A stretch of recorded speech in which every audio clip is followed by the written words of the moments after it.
I'm here with Minister Conroy on what is a landmark day for telecommunications in our country. Today, the ACCC, our competition and consumer watchdog, has given the approvals necessary for the structural separation of Telstra.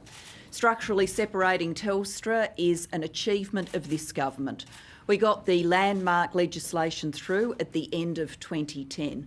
What structural separation means, put simply, is that Telstra provides wholesale services and people can compete for the provision of those services to consumers. It means real competition in telecommunications for the first time in our nation's history.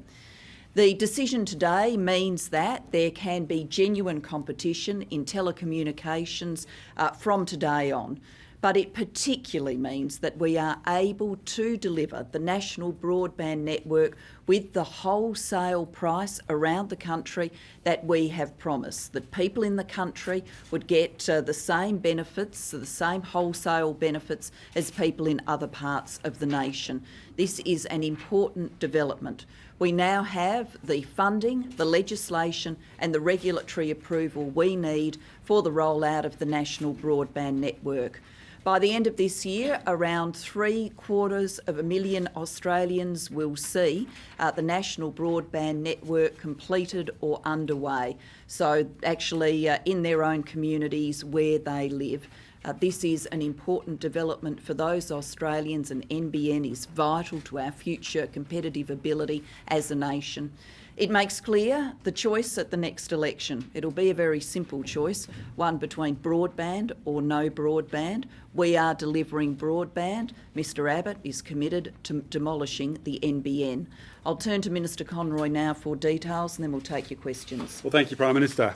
I have previously described the structural separation of Telstra as the holy grail of microeconomic reform in this sector.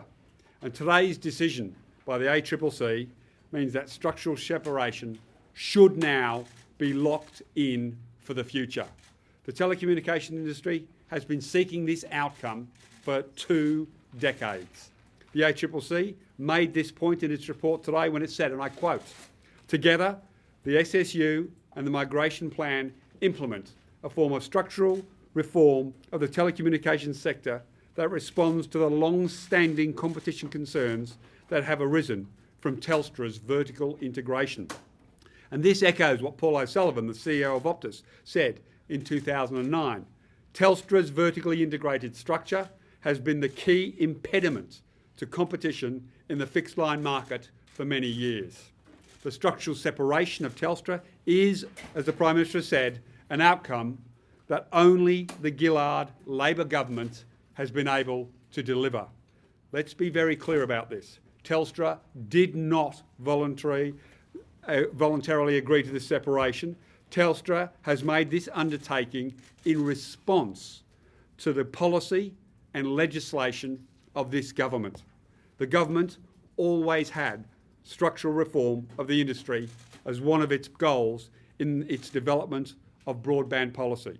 We provided them with a clear choice. They could choose to remain a vertically integrated fixed line business, or they could choose to separate and be able to participate in offering a full range of services. They could choose to keep the vertically integrated dominance of the fixed line market and divest Foxtel, or they could choose to separate, keep Foxtel and be able to participate in the auction for spectrum for mobile broadband later this year. Telstra has chosen the route of separation. Telstra's shareholders have supported the decision, with 99.45% voting in favour of it. The structural separation undertaking sets out how Telstra will decommission its copper network as it progressively migrates customers to the NBN. The migration plan that accompanies the undertaking sets out how Telstra will shut down its copper network. As NBN Co completes its fibre network in an area, an information campaign will commence advising customers that the copper line will be disconnected. Consumers will have the option to choose from any of the retail providers offering services over the NBN. In every greenfield estate above 100 premises, new housing estates, each new premise is already served by structurally separated access. There is no copper. And as we progressively close down the copper network, other providers still need to access Telstra's copper to provide services. The undertaking also provides measures to improve the terms under which they do this.